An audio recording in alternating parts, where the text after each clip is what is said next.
જય શ્રી કૃષ્ણ. મારી ચેનલમાં આપ સૌનું હાર્દિક સ્વાગત છે. આજે આપણે ટ્રેડિશનલ રીતે એકદમ પોચો અને જાળીદાર મકાઈનો હાંડવો બનાવીશું. તો વિડીયોને એન્ડ સુધી અવશ્ય જોજો. સૌ પ્રથમ હાંડવાનું ખીરું બનાવવા માટે એક પહોળા ઊંડા વાસણમાં મેઝરિંગ કપના માપ પ્રમાણે 4 કપ એટલે કે વજન પ્રમાણે 500 ગ્રામ હાંડવાનો લોટ લઈશું.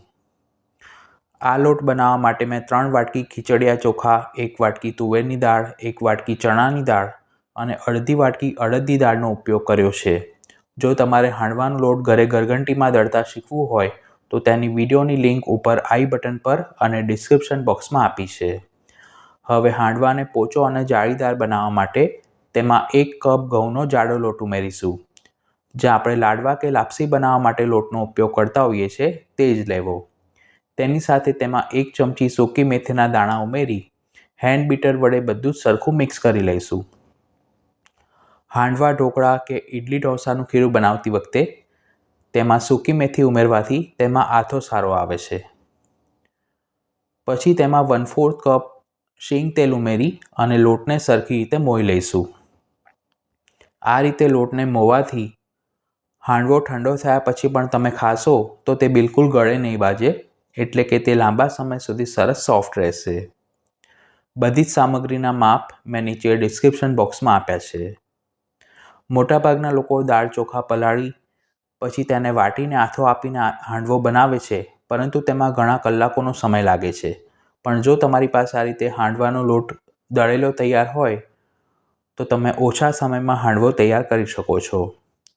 લોટને સરખો મોઈ લીધા પછી તેમાં 3 કપ એટલે કે 750 ml મધ્યમ ખાટી છાશ ઉમેરી અને લોટ બિલકુલ પણ કોરો ન રહે તેમ તેને હાથ વડે મિક્સ કરીશું. જો તમારી પાસે છાશ તૈયાર ન હોય તો તમે મધ્યમ ખાટું દહીં અને જરૂર મુજબ ગરમ પાણીનો ઉપયોગ કરીને પણ આ જ રીતે ખીરું બનાવી શકો છો. જો તમારા ત્યાં ઠંડીનું પ્રમાણ વધારે હોય તો તમારે દહીં કે છાશ જે પણ લો તે થોડું વધારે ખાટું લેવું, જેથી આથો ઓછા સમયમાં આવી જશે. આ રીતે તમે હાથેથી ખીરું બનાવશો તો હાથની ગરમીના કારણે પણ તેમાં આથો સારો આવે છે. હેન્ડ બીટર વડે મિક્સ કરવાથી ઘણીવાર નીચે લોટ કોરો રહી જાય છે અને ખીરું સરખું પલળતું નથી. આ રીતે થોડી થોડી કરીને મેં ટોટલ 3 કપ છાશનો ઉપયોગ કર્યો છે. ખીરુંની કન્સિસ્ટન્સી આપણે ઘટ્ટ રાખવાની છે, કારણ કે આથો આપ્યા પછી ખીરું પ્રમાણમાં થોડું પાતળું બનશે. એટલે જો તમે પહેલેથી પાતળું ખીરું બનાવશો તો આથો આપ્યા પછી તે વધારે પડતું પાતળું થઈ જશે અને પછી તમારે તેમાં જરૂર મુજબ લોટ ઉમેરવો પડશે. એટલે આ રીતે લોટ સરખો પલળે તેટલી જ તમારે દહીં કે છાશનો ઉપયોગ કરવાનો છે.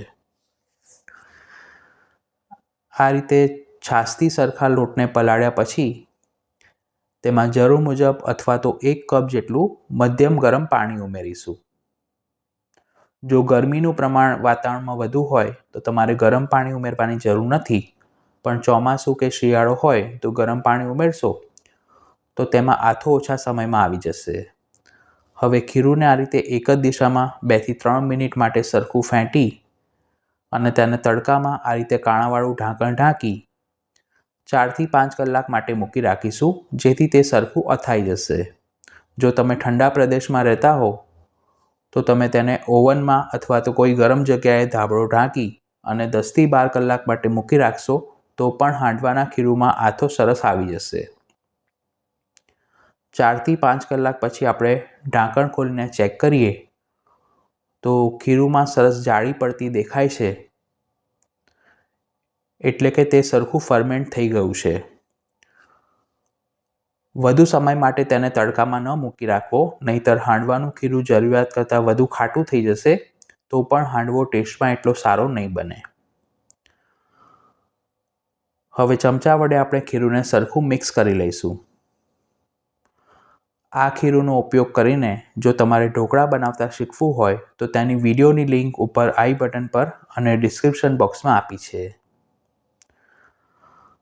આ ખીરુંને તમે એરટાઇટ ડબ્બામાં ભરીને ફ્રીઝમાં મૂકી રાખશો તો પણ 2 થી 3 દિવસ સુધી સારું રહે છે.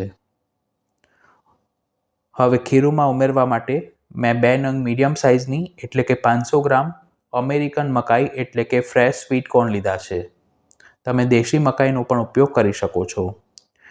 તેને આ રીતની દૂધી કે ગાજર છીણવાની છીણી વડે છીણી લઈશું.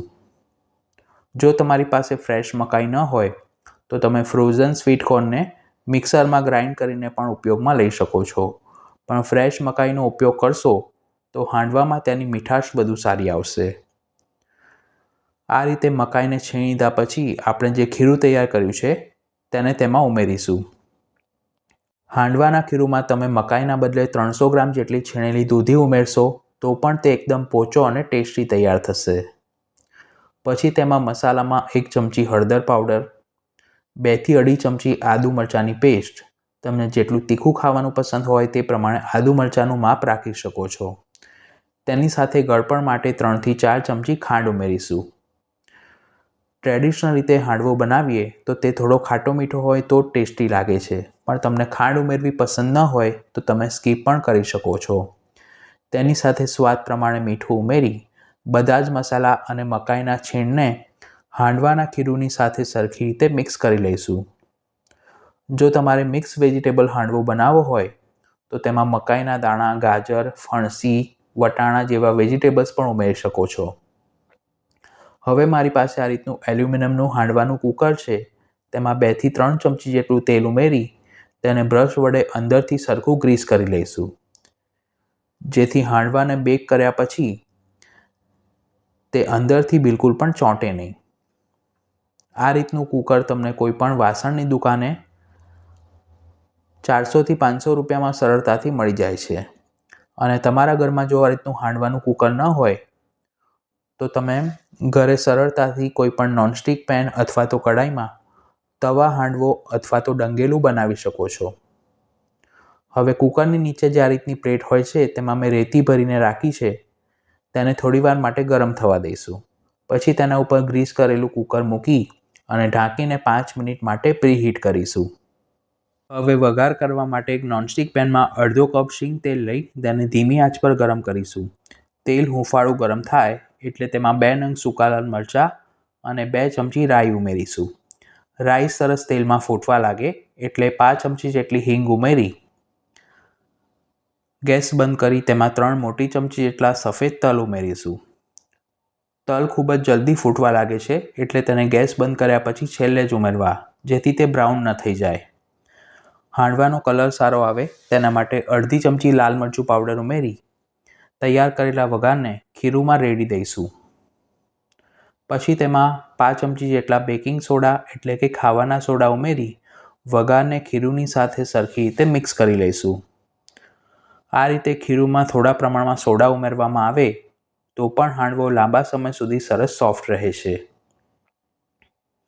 ગુજરાતી ઘરોમાં જે લોકો શીતળા સાતમ કરતા હોય અને ઠંડુ ખાતા હોય તેઓ રાંધણછઠના દિવસે આ રીતે હાંડવો બનાવી અને બીજે દિવસે ઠંડો ખાતા હોય છે. હવે આપણે જે કુકર ગરમ કરીને રાખ્યું હતું તેમાં બધું જ ખીરું રેડી દઈશું અને તેને ઇક્વલ લેવલમાં પાથરીશું. પછી હાંડવાને વધુ આકર્ષક બનાવવા માટે તેના ઉપર થોડા સફેદ તલ અને લાલ મરચું પાવડર ભભરાવીશું. આ સિવાય પણ બીજા ઘણા બધા પ્રકારનો હાંડવો અને ઢોકળાની રેસીપી મેં ચેનલ પર પોસ્ટ કરી છે, જેના પ્લેલિસ્ટની લિંક આઈ બટન પર અને ડિસ્ક્રિપ્શન બોક્સમાં આપી છે. હવે કુકરની ઉપર ઢાંકણ ઢાંકી તેને 10 મિનિટ માટે મીડિયમ ટુ હાઈ ફ્લેમ પર અને પછી 30 મિનિટ માટે તેને સ્લો ટુ મીડિયમ ફ્લેમ પર કૂક કરીશું. એટલે ટોટલ 40 થી 45 મિનિટ બાદ આપણે ઢાંકણ ખોલીને ચેક કરીએ તો હાંડવો સરસ કૂક થઈ ગયો છે. તેને ચેક કરવા માટે તેના ઉપર આ રીતે ટૂથપીક અથવા તો ચપ્પુ લગાવી જુઓ. જો તે સાફ બહાર આવે તો સમજવું કે હાંડવો તૈયાર છે. અત્યારે હાંડવો ખૂબ જ ગરમ છે એટલે તેને 10 મિનિટ માટે ઠંડો થવા દઈશું. પછી તાવેથા વડે તેને આ રીતે પીસ કરીશું. જો તમારે તેને એકદમ કેકની જેમ આખો હાંડવો અનમોલ્ડ કરવો હોય તો તેને 1 કલાક માટે ઠંડો થવા દેવો. પણ તમે ગરમ ગરમ હાંડવો ખાવા ઈચ્છતા હો તો આ રીતે થોડીવાર પછી પણ તેને કુકરમાંથી બહાર કાઢી શકો છો. ગરમ હશે તો તે એકદમ આખો નહીં નીકળે, પરંતુ આપણે કુકરને તેલથી ગ્રીસ કર્યું છે એટલે તે નીચે બિલકુલ ચોંટ્યો નથી. તો જોતાં જ ખાવાનું મન થઈ જાય તેવો એકદમ ટેસ્ટી લીલી મકાઈનો હાંડવો બનીને તૈયાર છે. આ હાંડવાને તમે 1 દિવસ માટે રૂમ ટેમ્પરેચર પર અને 2 થી 3 દિવસ સુધી ફ્રીઝમાં સ્ટોર કરી શકો છો. તો આ રેસીપી તમે પણ ઘરે જરૂર ટ્રાય કરજો. વિડીયો પસંદ આવી હોય તો તેને લાઇક અને શેર કરવાનું ન ભૂલશો અને ચેનલ પર પહેલીવાર આવ્યા હો તો તેને સબસ્ક્રાઇબ કરી બાજુમાં આપેલા બેલ આઇકોન પર ક્લિક કરજો, જેથી આવનાર દરેક વિડીયોની નોટિફિકેશન તમને મળતી રહેશે. ધન્યવાદ.